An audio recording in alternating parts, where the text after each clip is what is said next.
So what up mga buddy, ngayong araw nga is mag-check tayo ng motor natin kasi baka meron tayong long ride bukas. So share ko lang din sa inyo yung mga ginagawa ko bago ako sumabak sa long ride. Kaya tayo Johnny boy. So guys, ito si Johnny. So nakatapos lang din kasi namin sa bakbakan kanina, kaya napakadumi niya. Takpan muna natin yung likod kasi against the light. So ayun mga bali, nakakpa natin dito kasi masyadong mainit eh. Mamaya sisigat na naman yan. So ano nga ba yung unang kini-check dito? Syempre walang iba kundi yung gulong. Talaga una kong tinitignan yung gulong niya, if okay yung hangin, okay yung walang alog-alog. Kasi mahirap yan. So wala naman. Next natin is yung kadena. So parang napakaluwag ng kadena ko and tuyot. So yun, ang una natin gagawin is medyo sikipan. Wala tayong tagahawak, so ilagay ko na lang sa chest yung camera para makita nyo rin kung paano gawin sa mga beginner. So syempre dapat meron tayong tools. Sa mga katulad ko na may mga motor, dapat essential sa atin kapag meron tayong tools, kasi pwedeng tayo na lang yung gumawa.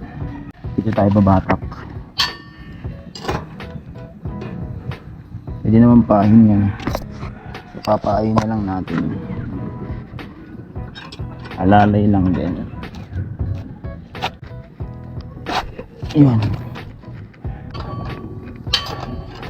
So basta lumug lang yun, okay na yun. So gagawin naman natin is ito, ang tornilyo na to, yung luluwagan natin pang adjust. Alam ko just yan eh. So just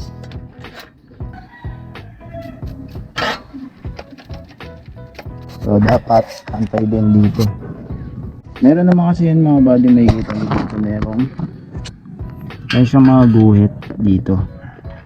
So kung ano yung guhit sa kabila, dapat parehas sa kabila para pantay yan. So ganun lang naman yun. Tapos titignan nyo yung kadena kung okay yung kung okay na. So okay na to para sa akin, okay na. May play, okay na yung play. So ganun lang, sisikipin na ulit natin. Diba sa kabila ako nagluwag, dito naman ako sa kabila nagsisikip. Hirap kasi dun sa kabila eh. So tuturo ako sa inyong technique para secure yung sikip. Ito, turo lang din sa akin ito ng papa ko eh.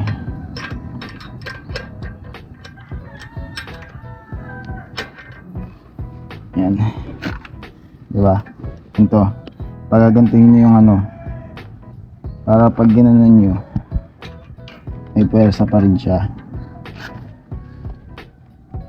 Yan, malawag pa rin, diba? So okay to. Shoutout sa papa ko, nagturo sa akin. Pero isa pa.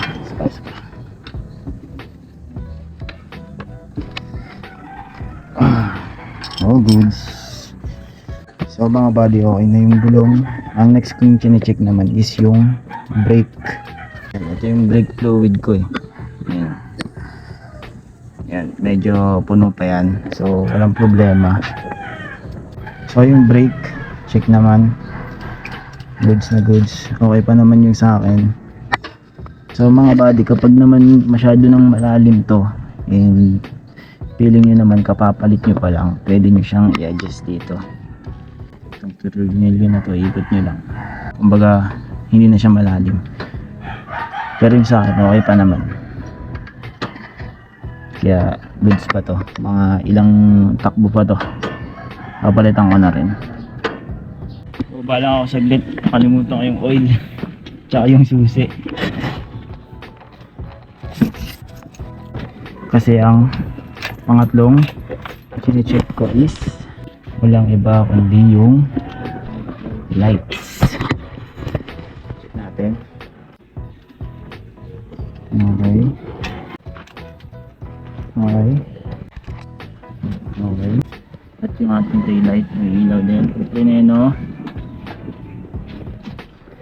May ilaw din. So, konektado din to sa ating sa pang-apat kong chine-check.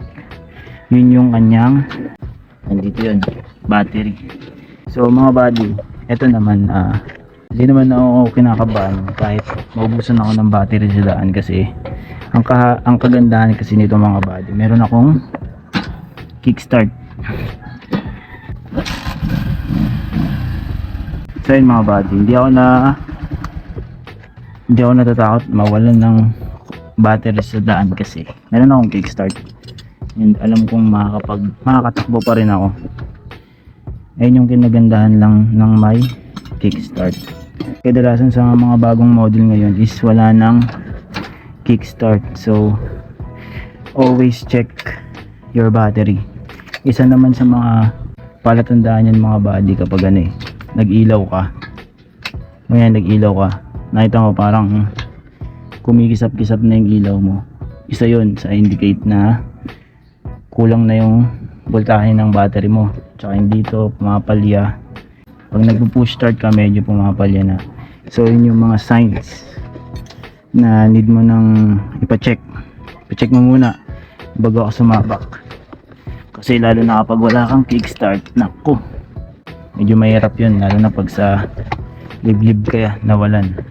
Okay, sana may baon ka laging spare goods yun. Isa din yun sa mga the best, kailangan lagi kang may spare na baon. Pero pag wala, bago ka umalis, i-check mo. So ang next naman natin is yung kine-check ko din bago ako umalis, yung mga dapat higpitan. Ito, alam ko malambot, o diba? O dali o, diba?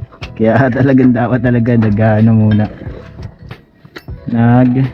check din ng mga bolts, mga tornilyo tulad nito, diba?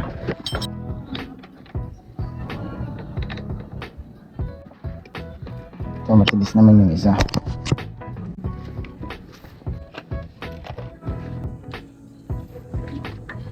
So check tayo ng mga natin.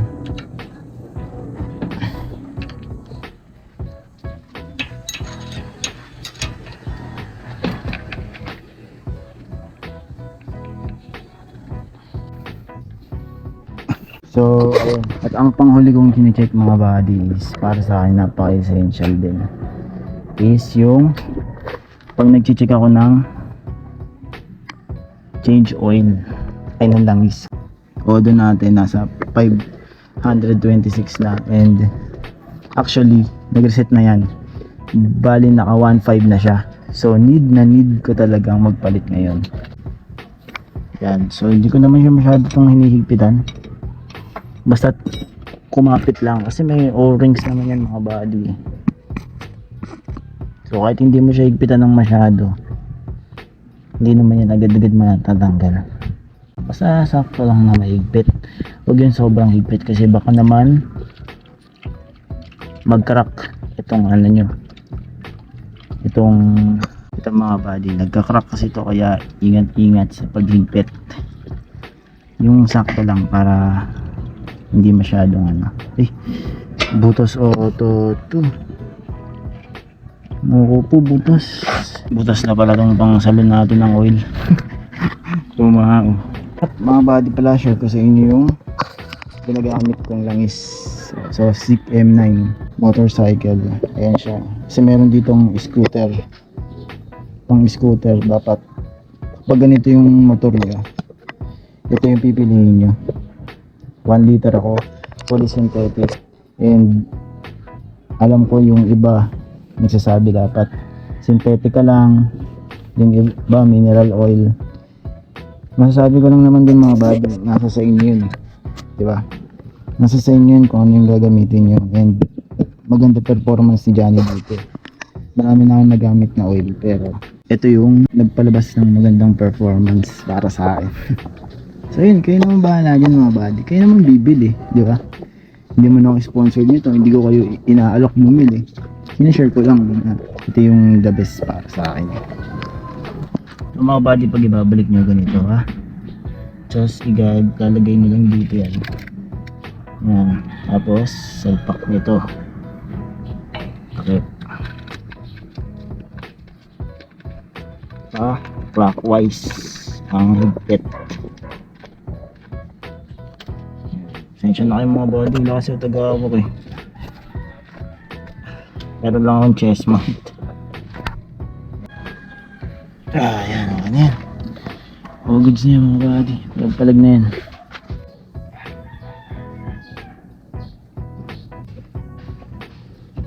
Nagme-maintenance.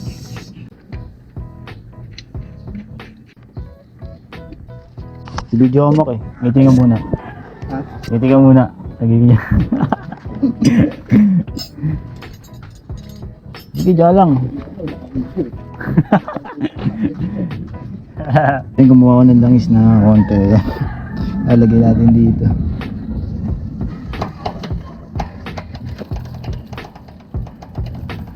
So yun mga buddy, yun lang, napaka-easy lang. Dali lang naman mag-maintenance ng motor. Basta gusto mo lang yung ginagawa mo, di ba? Ayun naman yun eh. Pag gusto mo kasi yung ginagawa mo, hindi ka mapapagod, hindi ka tatama rin. Yun, so try natin.